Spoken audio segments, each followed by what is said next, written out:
Is it possible to enjoy a fighting game stream if you don't know a lot about fighting games? And the second question is, how interesting can fighting games be if you're not watching the screen? How many people are streaming Fortnite every day? Like, say, was it 1,000 or something? I was going to say a big fish in a small pond. Just being a fish in a small pond. There are no other fish. This is what you get. All right, so let's get this started. Welcome back to the podcast. Do we have a name yet? Yeah, first topic. I've got a suggestion for the name. Oh, yeah? First of all, introduce yourself. Hey, everybody. It's Kalibur. Welcome again to the... What's this, the second one? The second podcast? This is the second episode of We Don't Have a Name Yet, but what do you think of Stick to the Topic? Stick to the topic.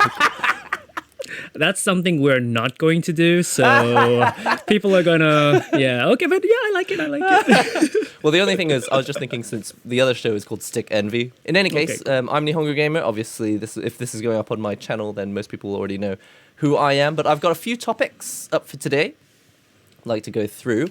And they are, one, the current virus situation. Number two, new DLC characters and Grand Blue Fantasy Versus.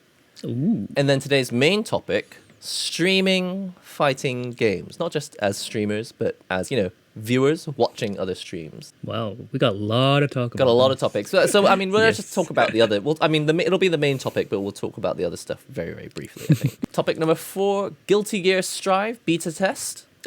Yep.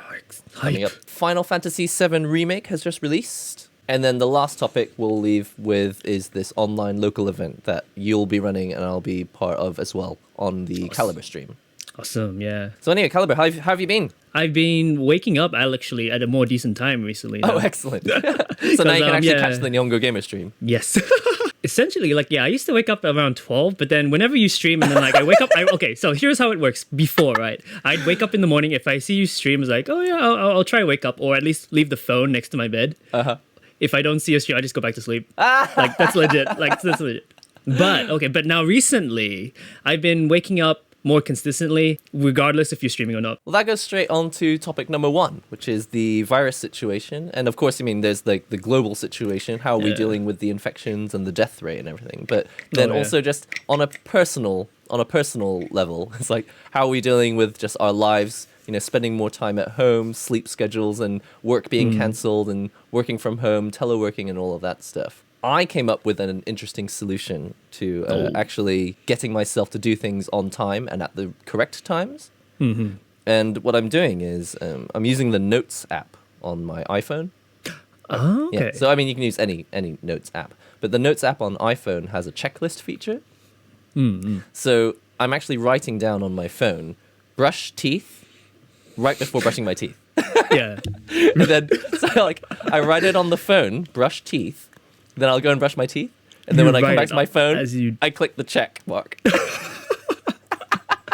That sounds awesome. Yeah. So I'm stealing this tech. It's from Simon Sinek. He did a TED talk. He said that the human brain, when you have a checklist, when you tick off the checklist, it gets you feel like you got closer, you feel like you've got a goal.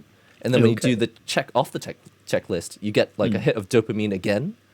So your brain gives you dope to make you want to do the task. And then when you do the checklist, you tick it off. You actually get another hit of dope again. And I was just like, well, I'm in a bad mood and I can't really be bothered to do anything on time. So if I make these lists, I get tons and tons of dopamine. And it's excellent. This is great. Ooh, that's like a life hack.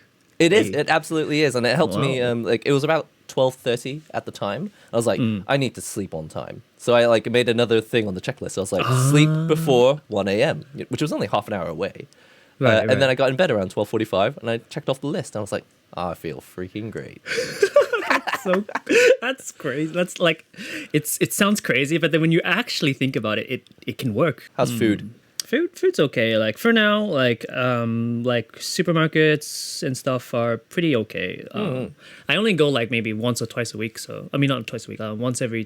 Once every week or 2 weeks kind of thing. Yeah, for now I just stay at home. So topic number 2, Grand Blue Fantasy Versus introduces 2 new DLC characters. If you're a PC user, that's pretty recent actually.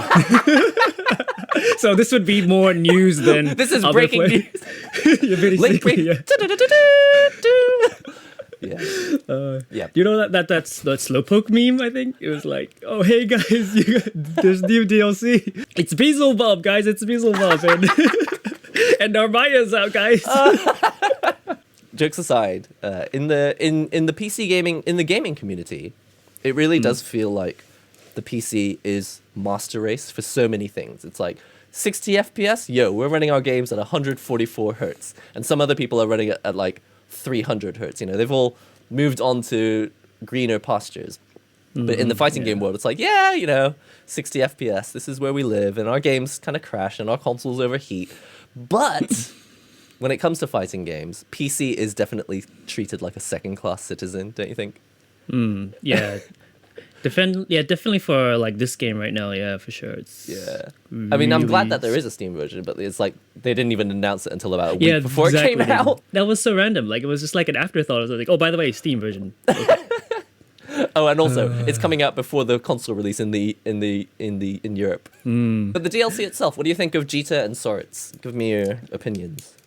Jita and Swords, I feel like they do really like. I like how they always release two at a time. That way, you know, you can have like it's got two sides of a coin, right? You've got, you know, Jita, which is like a cute character with like a very basic like move set, and then you have like, you know, Swords, which is like punchy, and you know, like he's got all this weird. He's got a weird playstyle that definitely is not in the game. Well, I mean, there are similar characters like, you know, like maybe Charlotte is kind of like, you know, that, you know, rush down with attacks and stuff. Right. But as someone that's completely like that, and it's like, yeah, we don't have anything like that. Yeah, we didn't have a straight up Balrog style character before. Exactly. And I mean, he's not Balrog, but he has elements of him, and it is cool to have like it feels like a new archetype injected into the game. It does feel a bit like that. Exactly. Yeah. So it is quite interesting, these characters. And then like before the DLC before that, Beelzebub in Narmaya, like they're definitely quite different characters as well. Like Narmaya being a stance character for sure, and Beelzebub, I don't even know what Beelzebub is really about, but he was the boss character basically. But then, you can play the boss character now basically. Yeah. No, I think he's cool. He's not for me, but I don't find him particularly interesting. But I think, you know what it is with Beelzebub for me is, you know, when Final Fantasy X came out and the main character, he had these like overall jeans that are like, it's like half shorts and half jeans. And I'm like, you've over designed this character. He's actually less interesting now because he's like a basketball player, but for no real reason. His jeans aren't the same length. The left leg's long and the right leg is like shorts. And when I look at Beelzebub, I'm like, this guy is just so over-designed. He's got makeup, he's got the hair, he's got this clothing, he's got these moves that make no sense. I don't know why he's even flying. He's got wings, stuff appears out of nowhere. He sucks you in. It's like, what is going on? I can't focus on what is this person, what is the point of Beelzebub? I cannot figure it out. Narmaya, it's like, the point's very clear. She's the Dojin heroine. Okay. Yeah, definitely. It's like Beelzebub is an original character as well, right? They actually asked, if I recall, Psy Games to design a character. Oh, really? I think. I didn't know. Psy Games. Oh, yeah. So, what was it? Not Psy Games. Psy Games asked Arxis to design a character. Oh, that explains everything. They asked Daisuke to make a character, and he put everything he likes into one character. That explains everything. Oh, man. He's like looking at Guilty Gear, and he's like, yeah, I have a character I haven't used yet. That makes so much sense. How about a character who's really into guitar, who also has cool hair, and also baggy pants, and also flies, and also has lasers? It's just like, Daisuke, you need to slow down. But wait. His music. I haven't started yet. Yeah, epic music as well. Oh my god. Yeah, it's like, Daisuke, no more. Just one more thing. Just one more thing. What's one more thing? He's an amazing guy, I've written the song, by the way. Oh, by the way, yeah. Would you like to listen to this tune I wrote? It's like, sure, okay, Daisuke. Going back to what you were saying about liking them releasing two characters, personally, I would prefer for content to be released with like one character at a time, but every, you know, instead of having two characters and a big wait, I quite like the idea of having one character and a shorter wait. But what really surprised me with the way that they've been doing it with Grand Blue Versus is that even if people have complaints about the new DLC, which they always do, like people are so vocal, they're like, this character is broken, or this character is weak, or this character is useless, and, you know, people write characters off really, really quickly, right? Especially in fighting games. Yeah. But because there's two, it's like they can distract you With the other Right. one, it's just like Swords is really weak. It's just like, yeah, who cares? Jita's fun, and it's like, oh, everyone's forgotten about the complaint already. It's quite clever. Yeah. That's Divert your true. Yeah, attention. like people who like swords can like complain about swords or whatever, but then you have people with Jita, like kind of splits the whole, like divides the community, right? But in a good way. In a good way, Yeah. it's good because then everyone's not too focused on just this one thing, and they get kind of, what's the word, predilected, preoccupied with only yeah. one thing. But you know what? Like the final character is a single character, so it'll be interesting to see what happens, what people think. Zoe, yeah. Zoe, yeah. Zoe. So, yeah. Though, most likely when they release Zoe, they'll probably have like a trailer for Season Pass 2 or something, won't they? It'll be like Shadows. We'll go back to the era True, of having shadows of characters. Yeah, so season 2 is confirmed. It's just Oh, yeah? they haven't like announced more about it. They Like, haven't announced as- like when it would be or anything? they didn't. No. Like just Okay. it just that it exists. Games, who have, as far as I know, never made a fighting game before, and already this early in the release, like the game came out 2 months ago, and they're already talking about like a season 2. Like for a game that never had a fighting game franchise before, like Yeah. announcing a season pass 2 is that's like, it's pretty powerful, throwing their weight around, huh? Games. Yeah, it's quite interesting. Well, personally, I've been playing Jita. I think she's Mm-hmm. fun. I think she's not quite as crazy. I haven't seen quite as crazy stuff with her online yet, but she's as easy to play as Gran, and she She's does very strong, plenty. yeah. She's strong. She does plenty of damage without trying too hard, which is nice. Her damage output isn't like as super crazy, but it's still quite good. I think it's really So, good still. Yeah. Yeah, like it's not to the point where you think it's broken, but it's still good. Like, which is I think the perfect balance that they were going for. And her buttons, her speed, it's quite good and stuff. Yeah, there's nothing really weak about her actually. Right, yeah, right. If you That was think the thing. about it. When Narmaya came out, I think there was a lot of concern. It's just like, okay, is this really going to work out, all this extra complexity in a game where you don't need to be this complex? But with Yeah. Jita, it's like, there's really nothing wrong with this character. A few weak points here and there, but that's normal to have weak points. Yeah, like with Narmaya, yeah, like she was strong, but then it was just under like this huge wall of execution, like to even get there. Yeah.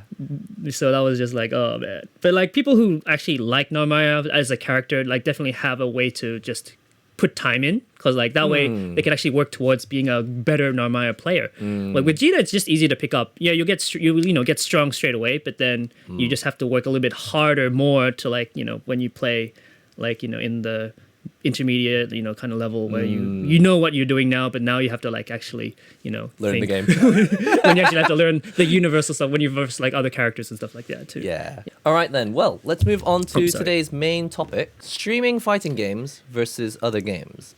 And the reason right. I think this is an interesting time to talk about this is because with a lot of people staying at home more often or working at home, people are upping their streaming schedules and streaming more.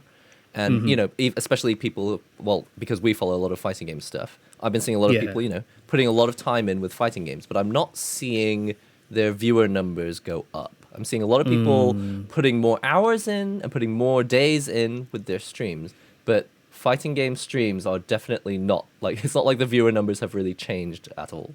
Yeah, that is true. It's basically it is a niche game, and then like if we're gonna talk about like streaming fighting games, it's almost similar. Like in the sense of streaming, it's basically streaming niche games as a broad sense. But then we can go into fighting games, and we can actually pinpoint what's going on with the viewership and stuff like that. For example, just people don't tend to like fighting games as much as mainstream games, but then we talk about a niche game like, say, I don't know, like Super Mario 64 or like chess or whatever, like like very, very niche, like there are out people who like it, but that game is not going to change. Like it's just that old game from super far away, but people like it, but it's not going to grow. But then with fighting games as well, it's just like there is a possibility of growth, more people can get into them, but it's depends on what we do or what developers will do or whatever, as the whole genre moves on. So that kind of like limits the how people see fighting games when we watch streams and stuff. Yeah, like Like, what you're saying about Super Mario 64? It's like, okay, the game's done, and it's not ever going to change. People are sort of finding new stuff here and there, but a game like Super Mario 64, that's on like games done quick, right? And that's a stream Yeah. that will get, thousands and thousands, dozens of thousands of maybe like a lot of people watching and donating Yeah. tons of money, right? True. That is true. Like instead of the actual game itself, it's more like what people are Right. doing with those games. So that's the thing. Is like, is it really that fighting game streams are not that interesting to watch, or is it just that maybe what people are generally doing with fighting game streams is not as interesting as something like games done quick? Because Super Mario 64, let's face it, it's a fun platform game, but really, that's it. It's a fun platform game. It's being used as a race course, and that's kind of what makes that stream interesting. I assume. Yeah. Like, yeah, when people do those speedruns and stuff, like they know they know like bugs, like they can like exploit glitches, and that info is what makes it interesting as a viewer. It's like, oh, I didn't know you could do that, or oh, what the heck is this, or how long did you have to spend to practice this jump or something, right? With fighting games, like, yeah, let's be honest, what do we do outside of ranked matches, lounging, and I don't know, whatever. It's tournaments as well. Tournaments, are okay numbers, but when are we going to have tournaments? When are we ever going to have tournaments again? Like every day, like it's just That's I the mean, thing. and then you have the pro gamers as well. Like I think stuff like that. There are reasons to watch them, but then there are no new reasons to watch them. Yeah. So I think, for example, if you looked up the Super Mario 64 category, I imagine that every single day there's like no one watching it. But then when Games Done Quick does Super Mario 64, on that one day it'll suddenly surge up, right? Exactly. So it's not like Super Mario platform games, this is a really high level or anything. Yeah. But how about a topic like Super Mario Maker? That's quite consistently high. Yeah, it's very actually, isn't consistent, Yeah, actually, yeah. I'm actually gonna load it up right now. I'm gonna open up Twitch. All right now there are 3.7 thousand people apparently watching Super Mario Maker 2. Oh. Right? And compare that to Street Fighter 5. Oh, Street Fighter 5 has 2,800, but 2,400 of them are all Daigo. Right now, probably right now. And I have to admit, I actually checked out Daigo's stream, and I watch the stream sometimes, but it's most of the time he's just looking at his screen, playing the game, and he's not saying too much. It's not like a podcast type of stream or anything. Yeah. And the chat, literally, there's like one person who says something every, I don't know, minute or so. What I'm saying is, I feel like streams that have 30 viewers have like more frequent chat and more interesting stuff going on. For fighting games, I just don't really know how to explain it. It's like there's this massive gap between, there's like maybe 5 or 6 people who have over 2,000 viewers all the time for even when they play fighting games. But then everyone else, it's something like, there's like a mid-tier where there's like people who have 400 to 600. And then underneath that tier, it's people who are like 100 and less. Like there's very little in the middle. Yeah, that is true. It's like for someone like Daigo, like you do see like the Japanese chat, or whenever he asks a question, that's when the chat stuff. But like it's essentially what it is like basically people who are watching like a celebrity doing stuff. Yeah, he's kind of a talent. I mean, I saw that. Like he doesn't. Yeah. Did you see that tweet that he put out on his official account of him playing with his cats? Oh yeah, I saw that one. Yeah, that was hilarious. That was funny though, because it says spacing. It's all about spacing. Yeah, that is true. And then the one where he's mopping the floor, that was hilarious as well. I haven't seen the mopping one. I need to check that out. Yeah, when Daigo streams, definitely it's because people know him from outside Twitch. Like no one ever just goes into Twitch and like, ooh, who's this guy, right? Like if they did that, they'd be like, this guy doesn't really talk much, or he's good at this fighting game, but then outside of that. So that's the thing. Is it really that when if we say like, oh, people don't really watch streaming fighting games, and people go, oh yeah, but no, there's some people who have like 8,000 views when they play fighting games. It's like, yeah, but is that because they like fighting games, or were they just going to watch that person anything, whatever they were going to play? Like people who aren't as popular in like outside of Twitch, basically they have to work harder. Like they have a lot more harder, especially with fighting games. It's a little bit trickier because you can't really get much out of it. You have to really try. Like, say if you compared with, say like a shooting game, right? Or like Fortnite, or even like Smash. Like, Smash like is a different case, but let's say things can happen and it can be very viral. like how, oh, did you see how, like this player, accidentally got like 3 headshots without by sneezing or something, like kind of thing. You can't really do that in a fighting game. Right. You can perfect someone, but we've seen perfects happen a lot of times.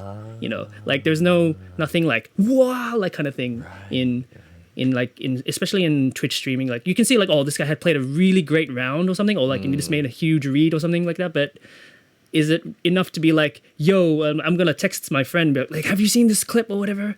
Right. Remarkable things can happen more often in other genres, whereas in fighting games, it's limited.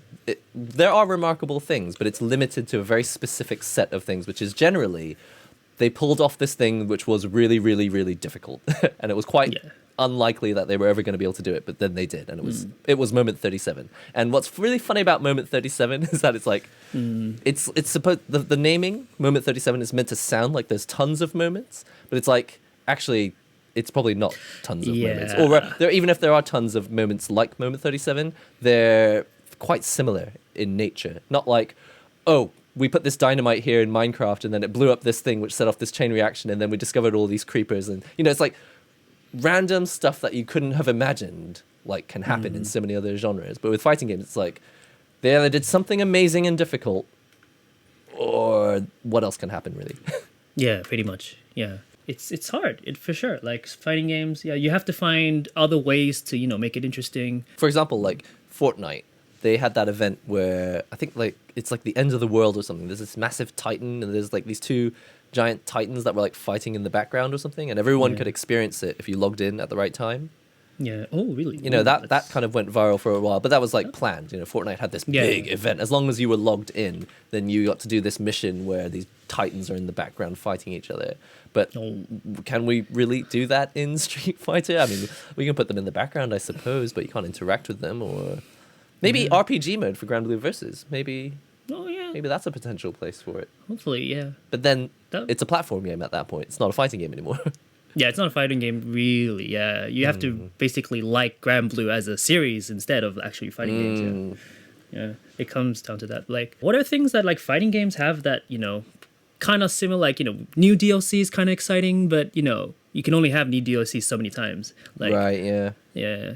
That's pretty much it. Like a new game comes out. Like, say if GranBlue just came out and people can't play it, which happened, right? Like half the world couldn't play this game because it didn't come out. For like Europe or something, right? Yeah. So that was kind of exciting, but at the same time, you'd have to already be a fighting game fan to like, it's not gonna, get people who are not fighting game fans excited. Well, this is the big question for me. Well, I keep saying this is the big question for me with almost every single topic, but I feel like I have 2 really big questions. One of them is it possible to enjoy a fighting game stream if you don't know a lot about fighting games? The answer is invariably yes, but I feel like there's nuance to the answer. And the second question is, how interesting can fighting games be if you're not watching the screen? Because I feel like a lot about enjoying streams is leaving it on in the background and just having company. You're just there sitting with this famous person that you've never spoken to in real life, but they're like in your room, just chilling out, playing a game and chatting. Yeah. And in fighting games, like if there's none of this random stuff happening, like a creeper showing up or TNT or some enemy showing up from behind you and headshotting, like you say, 3 people in a row or something, if these random remarkable things can't happen, then how interesting is it as background listening? And I feel like fighting games kind of struggle there. Yeah, funny you mentioned background listening, because like with fighting games, like when they're playing the game, it's just full on concentration. Like say most fighting game streamers right now, like they'll focus as hard as they want, and then they'll have that little downtime between rounds of games. But with shooters, Minecraft, there's a lot more downtime, and you can still play the game. They're still playing the game as well, like at full capacity as well. Yeah, at full capacity. Yeah, exactly what I'm trying to say. Yeah, like so, there's like that tension where they're still playing the game, but they can also have enough leeway to be like entertaining about it, like chat with them, or like have that background, feel where you can enjoy it while on the background, really, basically. And then all of a sudden something happens, but then with fighting games, it's just like it's like a complete like chill round starts, and then like action, but then nothing really happens in that action. Like It's just you either win the round or you lose the round. Yeah. What I find is that it's a very difficult balancing act between playing your best to do something hopefully that's kind of epic. It's like, yo, you won the round, fantastic. Or not paying attention and just reading the chat and being casual. So you're not playing at capacity, but at least you're interacting with the chat. It's trying to figure out what's more important, right? Because if you don't play at full capacity and you interact with the chat a lot, then it's almost like the game is almost like worthless. It's like, why are we even playing? If you're not playing properly, then it's just like you're just wasting their time and you're wasting your time. You may as well just do a just chatting stream at that point. That's at the extreme level. Yeah. But then if you play at full capacity, then you don't interact with the chat. You're not saying anything, so you're not interesting as background listening. And the stream just goes kind of quiet. And it's, again, is it really good for streaming as a genre? Yeah. As a background listening, like fighting games don't really work, is what you're trying to say, right? Yeah. I think so, yeah. Unless you're not playing at full capacity, but then at that point, why are you playing it? Yeah. I guess the big question is like, what would make people? What are the main reasons right now that people are watching, other than watching a pro, right? Yeah. And I guess maybe it's the podcast aspect. Maybe even if they're like chatting casually about opinions on recent DLC or something. Well, like if you're an influencer, then you definitely have a opinion for like the FGC and stuff. Like I guess people want to tune in on that. That's probably an aspect. The scene. So this is what I constantly hear when we watch tournament streams and stuff. Is, you know, people often saying it's like, okay, the games are really awesome, but it's really about the community, and everyone's always talking about the community. And I feel like it's very difficult for fighting games to survive as a streaming genre without talking about the meta around it. It's like, what is it? Is it interesting content without the meta surrounding it? That is true, exactly. Like everyone keeps talking about the backstory behind these matches, or the backstory behind when people play, right? If you don't know the backstory, you won't enjoy it as much, right? I really think so, yeah. They always tell you about the backstory and stuff like that. That's why, you know, if you're a commentator and stuff, you have to know the backstory. Otherwise, you know, there is no story. It just like there's no story. There's nothing you can work with. Like you need the material to work with. Yeah. Otherwise, it's just one guy pressing buttons versus another guy pressing buttons. So in that regard, if the success of streaming a fighting game is so intrinsically linked to like the scene, the meta, and the stories, then is it kind of like streaming fighting games as a genre can only succeed as much as the scene is kind of succeeding? That could be true. Because I feel like even if the Tetris scene even if the Super Mario 64 scene is completely dead, it can suddenly succeed as like as a stream. But fighting games, I feel like you can't just resurrect the game on your own and suddenly make a big thing out of it. I'll never say never, but at this point, but at this rate, it's basically as you're saying, it basically might as well be, yeah. But hopefully, I don't know, maybe someone can turn it around. But like, it's just tricky. Like, there's a lot of things in the way, like, you know, have like the community, like fighting games, like you just like there's a community behind it, and like it kind of like works in an ecosystem kind of thing, right? It's working in like together, hand in hand. Like like fighting games give the fighting game players something to play, and then the fighting game players, you know, keep the game alive by, you know, becoming such a tight knit community and stuff like that. And I should just point out to anyone who's listening to this, by the way, like we're coming at this from playing a lot of fighting games and watching a lot of fighting games. It's not like we're experts and we watch every genre on Twitch and we know everything about Fortnite and we know everything about games done quick or anything. It's like we're interested to know what everyone at home thinks as well. Like if you're really into other genres, do feel free to add into the comments. You're like, you know what?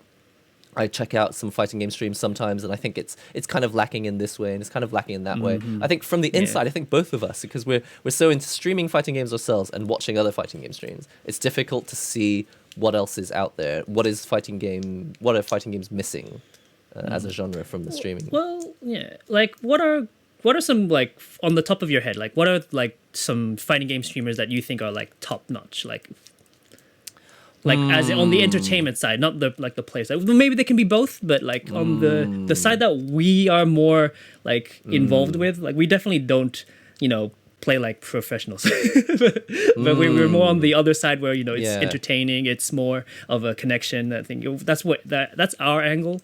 So like right now on Twitch, there's a lot of streamers out there, like they get a lot of numbers and stuff like that. Personally, I feel like when I was thinking about like there's kind of 3 levels. There's kind of the sub 100 viewers level. Yeah, right. There's like the 4 to 600 level, and there's the 8,000 and up level, right? Yeah. Yeah. In the 8,000 and up level, you've got like Aris and Maximilian. But when you look at their catalog, it's generally like 80% Monster Hunter, 80% Dark Souls, and then every now and then like 20% fighting games. I think Max is so famous he could do 100% fighting games and people would still watch him. But he seems to know that his content is very much like of large variety now.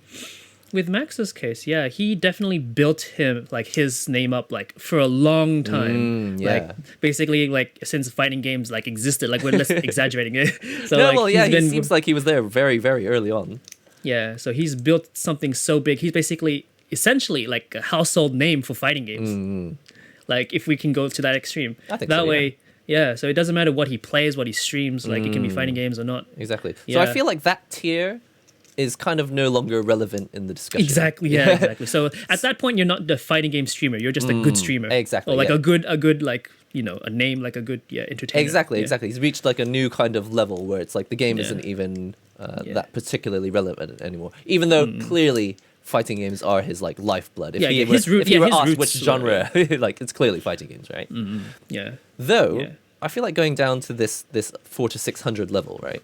A couple people I've been watching are Coefficient, who's always into the Arxis games. He plays a lot of like Blaze Blue, Grand Blue, stuff like this. And then I've also been watching Vesper Arcade, right? Vesper, right? And the thing is, they're quite different types of streamers. Actually, I think when I watch Coefficient, he's in good. He's always being funny. He knows a lot about the games, but the stream's not about like. It's not hardcore about Blaze Blue, hardcore about Grand Blue. He's just a funny guy who loves anime and anything related to anime. And it's very kind of, he's just kind of a funny anime guy. And then Vesper, it's kind of like the opposite. He's like, it's very much about Street Fighter V. And he's a very funny guy. He plays other games as well. I know he plays Apex Legends and other genres as well. But the streams that when I tune into the streams, he's like actually really good at talking just about Street Fighter and making it quite interesting. He does a remarkable job of staying on topic if you're into Street Fighter V. But then in the end, it's kind of like we get Vesper for Street Fighter V and we don't even need many other streamers because he just does such a good job of encapsulating everything we need to know about Street Fighter V just by himself. Yeah. Would you say it's because yourself, right? You've played a lot of Street Fighter V. You're kind of you had a connection with Street Fighter V. Now it's Grand Blue, but like let's say that time when you were like really closely like with. Do you think that kind of like affected how you see Vesper as like a good like Hard to say because when Vesper plays Apex Legends or retro games or other stuff, like the numbers are completely different. It's very clear that his thing is Street Fighter and that his audience will show up in big numbers mostly when he plays Street Fighter. Going back to the question, why did you ask about off the top of my head who I think of? Yeah, I asked that because basically these are people who are getting it pretty okay, but like they like as for in general like every streamer, it's like it as a whole it needs work, but in that little pool, right, we've got some people who are doing pretty okay for themselves. So I just wanted to talk about those people and see what they're doing right and see if we can like just like analyze what's going on with that and maybe like reflect on that like with as a whole kind of thing. That was what I was doing. And undoubtedly everyone, people who are listening to this right now, I'm sure that many of you watch the Vesper streams, the Coefficient streams, the Max streams. If you've got any comments as to what you think makes their streams work, and if you think those ideas could also be like spread to other channels so that the whole scene as a whole, like the viewership, just rises in general, I'd like to know. Or are they isolated cases? Like we've got the Vespers and the Coefficients now, we don't really need anymore. I'm curious to know which one it is. Here's what I think. Like I think there's like two levels with like two ceilings, right? One is just fighting games as a ceiling, right? There's like a certain level where it's going to hit, and then that ceiling is clearly lower than like say Fortnite and other games that are popular, right? And then within this ceiling we have individual ceilings, right? And then basically what I'm trying to say is like people like say Coefficient, Max, like was it Junas as well? They're pretty high, like up there. But is it like it's definitely not because of like fighting games per se. It's basically what they're doing as like individuals that are like basically building their brand. Basically, they've built their brands. They've done the thing is like, why isn't like say like myself or say like other people who are starting out with streaming fighting games or even streaming in general, like what makes them, their level? I could do exactly the same thing as like Coefficient and Vesper, but there's that one thing that's missing, right? And that's something that's outside of Twitch, in my opinion. Yeah. Like they've built their YouTube, they've built like social media, like that stuff. Everyone can see what they're doing, like, and they create a lot more things that the more they make like content, the more it gets visible because it's like they've already built themselves up that if they make something, someone's gonna see it and someone's more likely to share it compared to someone like smaller. If they make something, it's gonna be less like shared and stuff. So through that, they've got like more eyes on them, and then they have more eyes on them, and people will watch their Twitch, and that's how they grow Twitch. But then obviously they're gonna hit a gap where that gap matches the ceiling of fighting games in general, right? Like just as like people like you can only like fighting games so much, like as like the whole world, right, can like fighting games so much. Like some people are not gonna like it. Yeah, it's true, isn't it? These names and faces, like the people who have built their fame up through YouTube, they've built their name up through doing commentary. You often see Coefficient on the official like Arxis streams as well. They invite him to the studio, and he does like official like announcements of things. So it's like it's very much like you say. There's elements outside of the fact. It's not just like fighting games are really popular now. If you stream them too, you're gonna be big too. It's not. It doesn't work quite like that. Yeah, that's also the thing. Like, if you stream fighting games, like there's a pro and cons to this. If you stream, say, fighting games, right? People are gonna like enough fighting games for you to eventually you will grow. Like I've done it. Like I can grow. Like, but if I started off playing Fortnite, oh hell no, it's gonna take forever because, like, say how many people are streaming Fortnite every day? Like say like was it 1,000 or something or more? Yeah. Yeah, and then if I'm starting off, I'm gonna get like 1-2 viewers, and that's gonna be at the very bottom. Who's going to scroll down at the very bottom to find me? No exactly. But with Granblue, sometimes with Granblue, there's only 4 people streaming it anyway. So exactly, and then even for me, I'm like the only English streamer at this time or something. Yeah. Like someone literally told me, it's like, oh, by the way, you're the only English streamer doing swords or something. It was like, okay, I'll take it. Cool, that's brilliant. Yeah, so like there is a pros to fighting games. You can, when you start, you do have this advantage. So Kalibur getting in there with the ray of hope, even though it might be a struggling genre, and even though intrinsically it may be kind of difficult to work as a stream because you can't have it on as background listening. You do have the benefit, like you say, of being I was going to say a big fish in a small pond. Just being a fish in a small pond. There are no other fish. This is what you get. Yeah, basically. Yeah, exactly. So, yeah. But then, of course, there is going to be that ceiling. Like, you're not going to be as big as other players, like in other games as well, like kind of thing. If you're like, you have to be kind of like, you have to find other angles there. But yeah, I feel like choosing fighting games to start off with is not bad. It's not like the worst. You don't. It's not like the probability isn't like the most minimum you can get. No. Right. No, that's Fortnite. That would be really. I think it would be really difficult.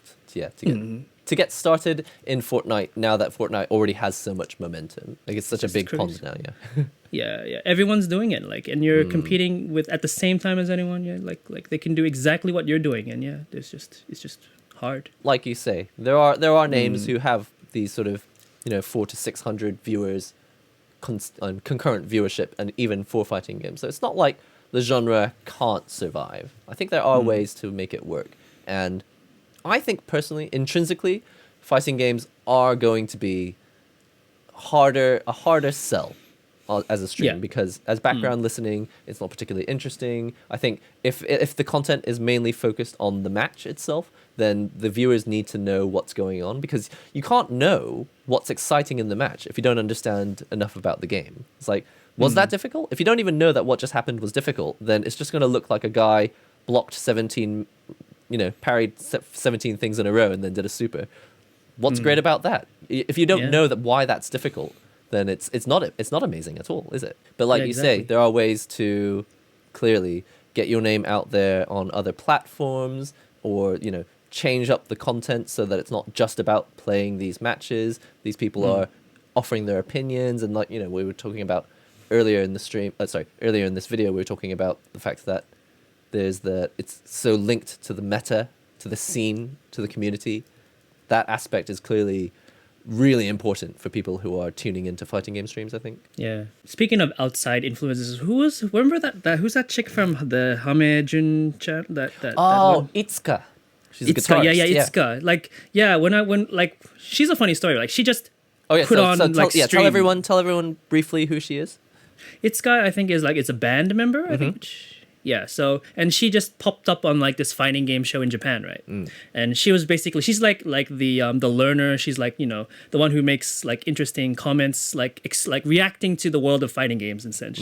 Literally knew almost nothing about fighting games. She had to be taught to block, jump, and walk around. Yeah, and then she just streams. She just one day decided to stream on her own channel like that, unrelated to the show or anything. Oh, that got a lot of viewership, just like that, right. Bam. Do you remember how many viewers she had? Was it 1 to 200 or 300, something like that? I think it was like that. Yeah, like right off the bat, maybe around on the about 400ish. Oh, wow, big number. These are big, compared to fighting game, in fighting game numbers, that's high. Right. Yeah. It's not pro level, or tournament level. But as an individual, she doesn't even have a camera. Yeah, she doesn't even have a camera. She's streaming straight from the PlayStation. Exactly. Yes. But that was very interesting. To see that. Whoa. That is a really good. I'm really glad that you bring that up, because that's also more supporting evidence that even though yes, fighting games are a bit of a hard sell as a stream, if you are famous enough and interesting enough, you could play fighting games as your game, and you can stream them, and you can get 400 people watching you for 3 hours in a row. It can happen. Yeah. Yeah, but that's the outside element kind of thing, but it's not impossible. So yeah. It's not impossible, yeah. But I do think it is it is definitely less likely that something incredible is going to happen. Because the games have been coded that way. They've been coded so that only certain things can happen in this match. Whereas with Fortnite or Minecraft or any game that's kind of, your third person or first person and you're going around a world, all sorts of things could pop up that don't break the game. If a third character pops up in Street Fighter, the game is broken. Yeah.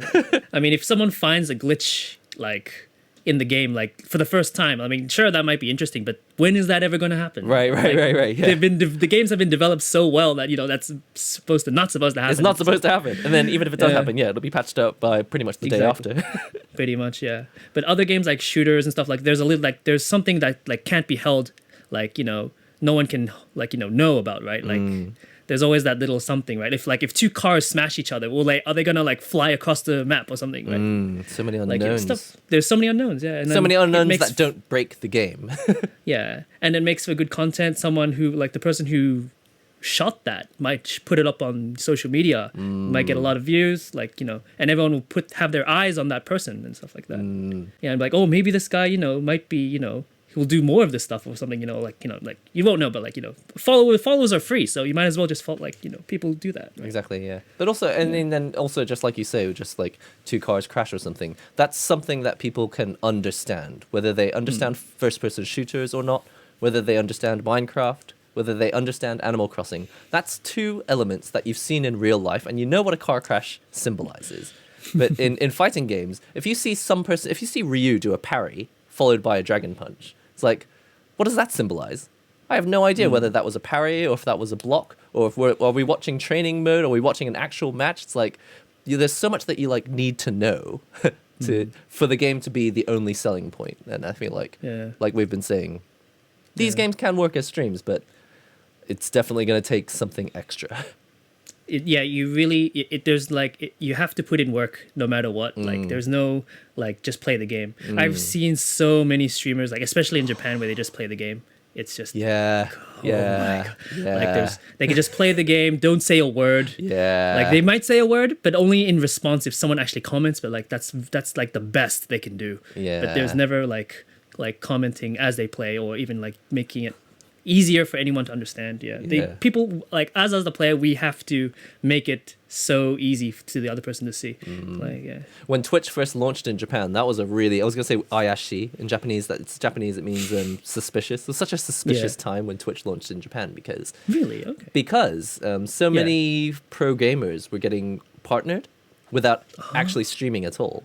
So you're getting these like supposed pro gamers who have a history of doing quite well in tournaments and stuff, but they're like, how did they get partnered even though they've only got a concurrent like 3 viewers consistently? They'll stream for like 3 or 4 hours in the evening and only ever have 3 concurrent viewers. It's just like, wait, how did you get partnered again? And it was like it just kept happening. So many like famous people were getting partnership without going through the partnership application process. I guess that is like the Itsuka thing, right? Where it's like they're a big name in the gaming like circuit, right? Or so Twitch thought they were. Twitch thought basically, Twitch thought Itsuka actually is a big name.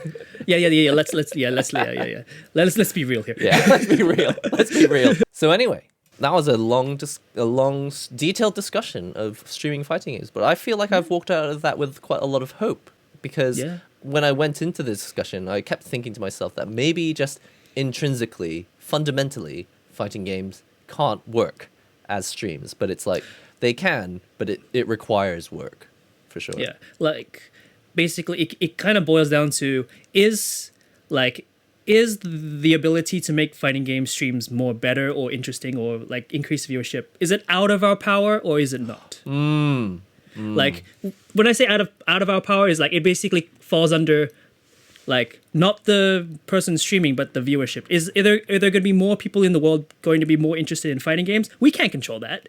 That's also something devs might be able to control. Like devs might be able to make something that's super streamable. That's possible as well. But if that's something that you and I can't control. Not directly. Exactly, not directly, yeah. So no matter how hard we can try streaming these, it's not going to change unless something else happens. That's one possibility that I was thinking. But then, there could be other ways that we can make it work. Hopefully, it's the latter. Yeah, absolutely. And like these guys, like the Giunas and the Coefficients and the Vespers, the fact that they make other content, tutorial content, news updates, they commentate at tournaments and stuff like this, or, they just show up on the official ArcSys streams. There's so many ways to get people interested. But unfortunately, like you say, it's not a genre that you can just play the game and people will just magically show up. That applies with like other games as well. Like if you want to, you can't grow unless you have other things like to grow with you as well. Like the other, like all those other people you just mentioned. They've been doing it exactly. They've been using like other ways, like growing YouTube, growing tutorials. I think I was watching like some streamer like giving tips. Basically, one of them is like when you are not streaming, you're basically invisible. Oh, so people like Coefficient stuff, they clip their stuff. They create tutorials. They make reaction videos that keeps them visible outside of the Twitch. If you only stream, you're only visible if you stream. Like you don't exist outside of streaming. Yeah. And like you can't solve it by streaming 24 hours because no one's going to see you. Like no one's going to watch something they don't know about. Like they won't able to, like you need to get your name out and stuff like that. Yeah. That's a really good way of thinking about it. It's just like on YouTube, when I'm not making YouTube videos, I'm still visible. Like all those videos, there's about 850 of them, I think, and they're being played. Like at any one point, at any time of the day, I can see like that video views are still coming in, like every minute of the day or whatever. And so it's like I know that I'm kind of like visible, but that's video content. The stream itself, there are very few people who are clicking on the VODs and watching. I mean, there are people watching them. But that's like 3 hours of your life. You want to find something interesting that happened, you gotta watch a 3-hour VOD and hope that the good bit shows up and stuff. But it's the clips, the highlights. It's very rare that someone's just gonna look for VODs in Twitch because it's just they know that the quality is actually being there, right? It's like so it's exactly like you say. As a mindset, just know that when you're not streaming, essentially you're invisible. I like that. Clips, highlights, Twitter videos, YouTube videos. Lately I've been trying to make stuff outside, like just real recently. Yours was really useful, that Jita the Jita Yeah. tips on the fireballs. Yeah, to be honest, I only did that because I saw like there was a post where everyone was complaining about Jita. I was like, and then I realized, wait, this is the exact same thing Grand does. And then I checked it. Wait, this is exactly what Grand does. Why is no one complaining about Grand? I was like, and then I had to like incorporate Grand into the video too. I was like, okay, all right, okay, yeah. Hopefully, yeah, it flies. But yeah, I really enjoyed that video clip, and this is really what gets people into creation of content in general and video content creation. And for me, it was composing music. It's like usually I hear something that I think, okay, this sucks, and it really bothers me that bands always use this chord sequence. I'm gonna write something better, and I think that's what happens when people see tech videos on the internet as well. It's like, oh man, everyone's just on Twitter moaning about the UI and Guilty Gear. It's like, oh man, and then at that point, that's when you have a choice. You can join in and say something on Twitter, or you can like make a little video with the compilation of all the other games that have terrible UI or something. This is where the spark comes from for content creation. Yeah, exactly. Talking of which, that is topic number 4. Anything else you'd like to add about topic number 3? Number 3, I think we're good. I think Okay. might as well. I think we'll probably move through these quite swiftly anyway. I'd just like to have a few things to sort of talk about at the end. So number 4, Guilty Gear Strive is a beta test, but it was randomly selected, or you had special ability to guarantee your place on the beta. Oh, really? Yeah, so people who showed up to the tournament like last year or something. Oh, yes, that's right. Everyone who showed up to I that also gets a beta code for this. Right, yeah, I forgot about that. That was a thing, yeah. So anyone who doesn't know what Guilty Gear is, it's a fighting game that Arc System Works has been working on since probably the very beginning. It's one of the I don't think it's the very first game, but it's one of them, isn't it? Guilty Gear. One of their earliest projects. Yeah, probably. I mean, I haven't checked, but yeah, it's one of the earliest ones, and they're probably the most famous one. Probably. Other than like alongside Blaze Blue, but yeah. Yeah, so Arc System Works, which also makes this game, Grand Blue Fantasy Versus, but they're not the publisher of Grand Blue. Yeah. They publish their own games as well, and it's Guilty Gear, mainly Guilty Gear and Blaze Blue. And the new Guilty Gear, which I think a lot of people are quite excited about, a little bit scared and worried as well, but the game is coming out, and it's supposedly coming out end of this year. The beta test is this weekend. Yeah. So are you excited about this? I am quite excited because I actually didn't touch the beta when it was available at Evo Japan. Same. There was a huge line, and then by the time it's like, at the end of the day, I want to go, and then it's like, we stopped, right now. I was like, what? And I was so sad, but I'll do it the next day, and then I missed it again. I was like, wow, man, everyone really wants to play this beta. So that's why I was quite hurt. So now I'm so excited for this because I can finally get my hands on it, and I can play it as much as I want for the the time that they gave us. Well, I think it's going to be different for me because I didn't play a whole lot of the previous Guilty Gears. I own Accent Core and I own Rev 2, and I have played them and I learned a little bit of the game. But I'm not so hardcore into all of the difficult mechanics, right? And I feel like one of the main worries for people who have, loved and followed this series for a long time, they're worried that the game is going to get quite a lot simplified. Well, the thing is, it's not exactly simplified that, what was it, Daisuke was going for? What he said, his words were, they're basically remaking it as a whole new game. So it's basically the Guilty Gear you don't really know. It's just the characters and stuff. And, we've borrowed some of the mechanics from every game, but, from other whole series and stuff. And we even made new ones. But, yeah, they're definitely doing something that's... They even admitted that it's a risky move. But they wanted to, create something that's totally different, totally new. It might work, it might not work. Well, that's the thing, that's the risk. So they might... so in the end, it's going to boil down to, is this game going to be, good as its own? If it's just a better Guilty Gear of Rev 2, it's why bother making it? We have Rev 2 anyways. That's so true. So I know why people are like, oh yeah, it's not going to play like Rev 2 or, the other games, but does it need to? These games exist. Yeah. It's like if you reboot, if you make a, reboot of a movie, it's not going to replace the movie. You can watch the original movie. Right. It's the fact that it has the Guilty Gear name. And so since it has the Guilty Gear name, even though it's kind of its own game, there probably won't be a Rev 3. We probably won't get Guilty Gear Rev 3 because Strive is here. You know what I mean? So it's we can it's the same thing with Star Wars. It's I kind of wasn't a big fan of the newer movies. And as much as I would like to ignore them, they are technically canon. So we're not going to get an alternate episode 7, 8, and 9. These are the 7, 8, and 9 that we've got. So I think that's what worries people. It's a bit like if, like with Street Fighter, they took some really big, bold decisions with the way that they changed it up for Street Fighter 5. It's like, yeah, I can appreciate the changes that they made, but that is the game now. This is the new Street Fighter. We're not going to get alternate Street Fighter 5. Which this is it. That is true. Yeah, you're right about that, because it is kind of like it's a curse, right? Basically, to say like the current game is the game that everyone has their eyes on, and basically the devs are focusing on. So therefore, you kind of forced to look at it, or forced to like acknowledge it, right? Exactly. So there's that. But basically, I don't know enough about the game to be worried. So personally, I'm just quite excited about it. Yeah, I've played the game, but I haven't played it too deeply in any way. So at the same time, I have nothing to lose and lots to gain. Like, it could be fun. Same for me. Yeah, as long as it's fun, that's fine for me. All I want to say is that I do feel for the people who are a little worried, because this is their baby. Yeah. They've been following it, and they've been avid fans for a long time. Yeah. And by getting a game that really goes off in a different direction, it means that they're not getting Rev 3. So I do feel for people who are in that position.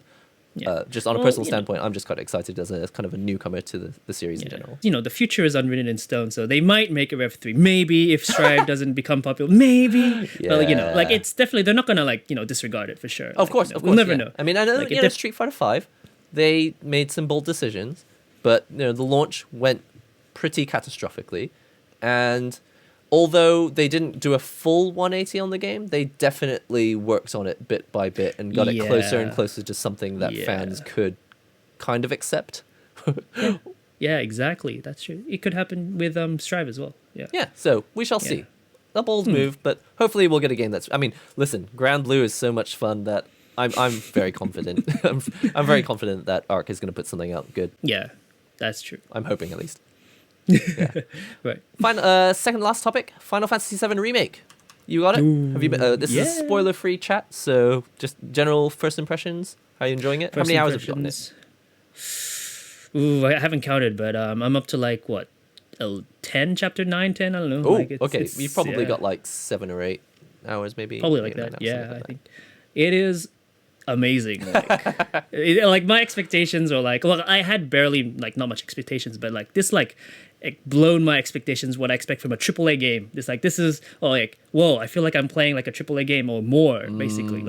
I feel like they are really pushing what they've done, Square Enix, whatever they've done in the past, they've really pushing the limits of what they're doing. You can see it when you play, when you look at the visuals, when you see what they're doing. It's crazy. And they've even synchronized the voices for Japanese and English separately, as I've heard. Exactly. That's amazing. I think that's really cool.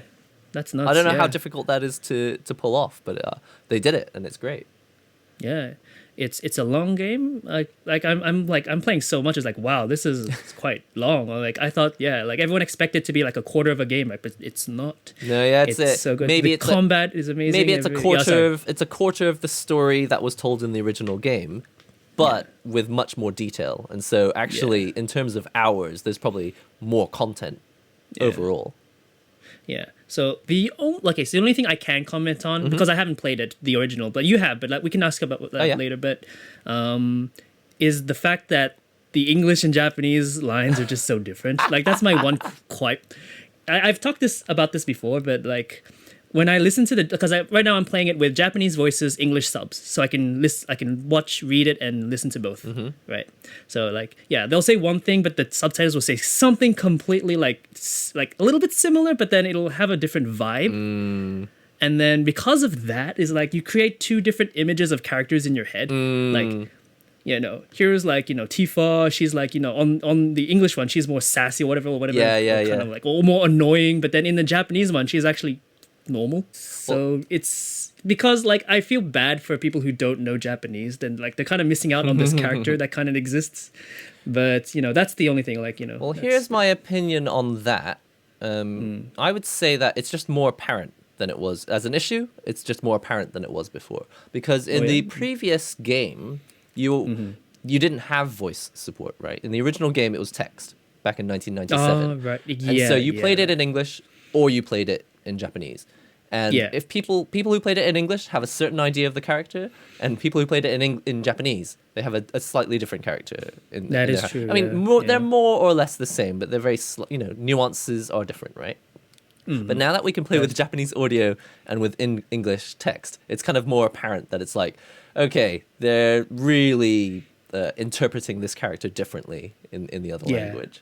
Exactly. So I can see why that's kind of annoying, but basically I'm so used to playing, I mean, that's the name of the channel, right? NihongoGamer. I'm so used to playing games in Japanese and having English text to back it up so I can figure out what's going on.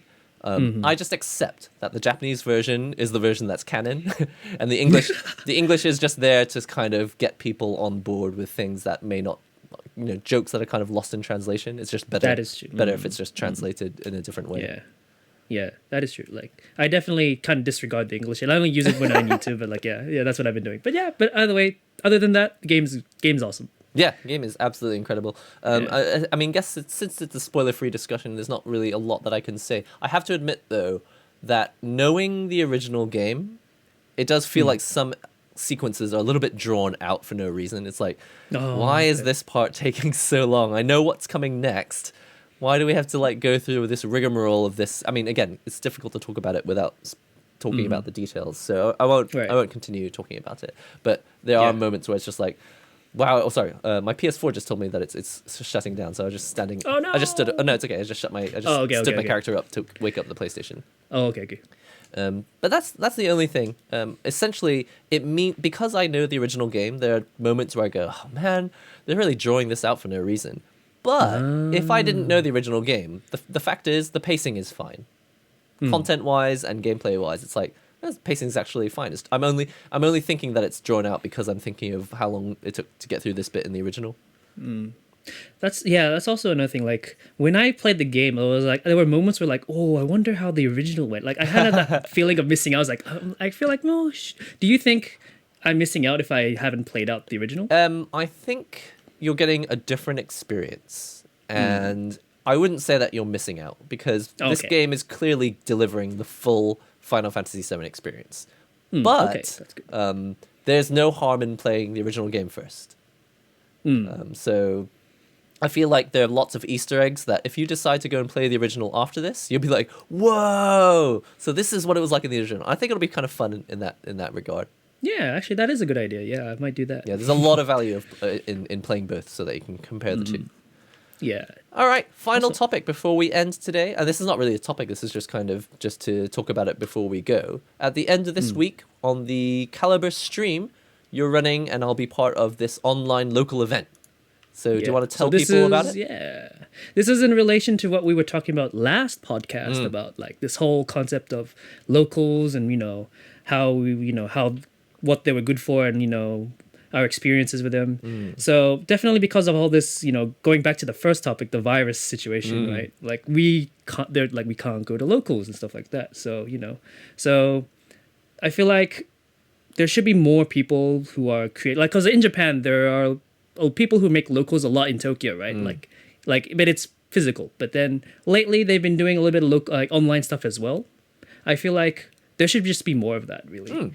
And people can play online, play ranked, play public lounges, but really that feeling of playing the same people or a community or getting with a bunch of people, it's so much more beneficial because this game is quite a personal. Like fighting games are, in my opinion, a very personal type of game. Like it doesn't matter what you're doing, but like who you're doing it with, kind of deal. Yeah, I feel like in a lot of other genres, if you don't like a certain person, you can kind of run away from them and avoid them. But in a fighting game, it's like being locked in a cage with a person. It's like, this is the person you're going to spend time with now. So if you want it to be over, you need to either win fast or lose fast. Basically, yeah.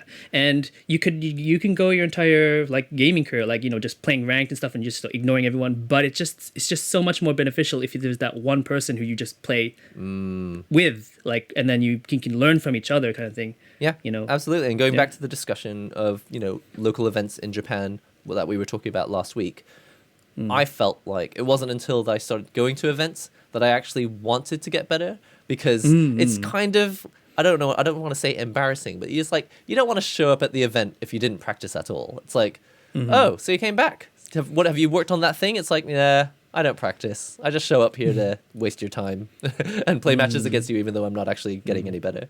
But like you say, playing someone that you've met before, playing someone who knows how you played before, it's almost like what's the word? What's the word I'm looking for? It's accountability.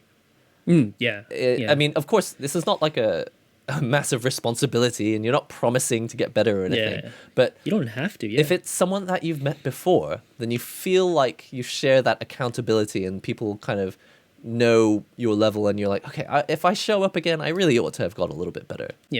And there are people who don't like that at all, and that's okay Fair too. enough, yeah. But the existence of locals and stuff like that create those opportunities more than if you were to just play online. Absolutely. Or by yourself. Exactly. You can't get that with like by yourself. You have to go somewhere and meet someone, or if your friend doesn't play fighting games, then you're kind of just it, right? So absolutely. just the fact that this place exists for these opportunities to happen, where you can get that motivation, you can not make friends but still get that motivation because everyone in that local is so strong, and you want to kind of like get to their level, and that they're going to be at the same like event every single time. Then that kind of makes it so that you know what to expect, and you know what you can go for. Like it's right there in your face. That's a really cool aspect to talk about, because it's not just that going to local events is to find friends that you can go out for beers with and coffees with. That's also true. That's a nice element of it. But one of the cool elements is, even if you don't talk to anyone, at least it's the same people that keep showing up, and you go, oh man, that dude with the hitbox beat me again. It's like, I've got to do something about this. And it's really motivating, even if you didn't really feel that into it before. Suddenly it's like, I've got to get better. Wait, why do I feel like this? I'm going to show up again. You can either feel really bad that you lost, or really good that you're motivated. Like good as in motivated. Right, it could go both ways. But there's no really in between. There's never really a lukewarm. So and with that lukewarm level, it's just basically no motivation. Kind of like, I'm just gonna do the same thing, and not improve or not enjoy the game any more than I do now. Yeah, so in a way, when you think about the event, it could be a good catalyst for helping you make a decision about the game. It's like, if you've been playing a lot and you're like, I don't even know if I want to play this game anymore, it's like, well, show up to an event. Maybe that'll help you decide. Time to drop this and go on to something else, or time to double down, get more into it. I love that word, catalyst. That is the perfect word for what we're trying to do. It might spawn more people trying to do this, like, and all for the better. It creates more. We need this, right? Like we need this now. So man, like for now, man, we need this so bad. This situation right now, like this is sorely needed. Like when we can finally get out of our houses and stuff, like this can be fine. Like I don't care if this goes away. Right now. This is needed. Yeah, exactly. I think this will be good fun. So anyone who's interested, we'll put the details in the description box below, but the general gist is what? It's going to be Japan time, sort of what time this Saturday? I think this Saturday was aiming 8 for like to 11? 8 till 11. Yeah, 8 p.m. Yeah. So like people can have their dinners and stuff, and we can probably just get on with playing until just the evening, and then I think awesome for now. Yeah. So if anyone's interested, we might change it later, but we definitely for now this is our test run, because exactly, we kind of had a test, but then didn't really like have it formatted. But this is the real test. Right. This is the beta and test. how this is the beta test with the delay netcode. Hopefully the next round will have rollback. Yeah. All right, that's all from me. Have you got anything else you want to add before we finish up? No, I think that's it. Yeah, it's good. Thanks for listening, guys. Yeah. Everyone, if you've got comments, do leave them in the comments below. And definitely if you've got opinions on especially the main topic, streaming games versus other games, if you've got if you've especially got opinions on genres that are not fighting games, and tips that you think could help this genre become more interactive and more interesting to watch as a stream, do let us know. You know what? Like, if you're a fighting game streamer, let us know and see what your what your experiences are right now. Yeah, absolutely. We definitely want to hear from that, actually. Yeah. So, Kalibur, where can people find you? Well, they can find me on Twitch at KaliburVS, and Twitter, same thing, KaliburVS. Awesome. That's it. And I'm starting to put more content out, so it'll be mostly on Twitch Twitter, like those little video clips and stuff like that. So yeah, definitely follow both if you want stuff from me. Awesome. Okay. And this is the NihongoGamer channel, so you guys know where to find me, all the usual places. Do remember to subscribe to the channel and like this video. And definitely, if you think people are interested and they just want to sit back, relax, and listen to people talk about video games for an hour, send them a link to this video. Yeah. We'll see you all next time on the next episode of Stick to the Topic. Stick it. Oh yeah, stick to the topic. What were you going to say? Stick it to the man? Stick it to the man. Yeah. Stick shift. I'm now Stick just thinking of random words that start with shift. Stick. Stick figure. I don't know. This is exactly the title of the show is not. We've got off the topic immediately. Oh my god. All right. I can already. I'm sorry if people unsubscribe. If you made it to this part of the video, we're very sorry. I'm so sorry. All right. See you later. All right. Bye.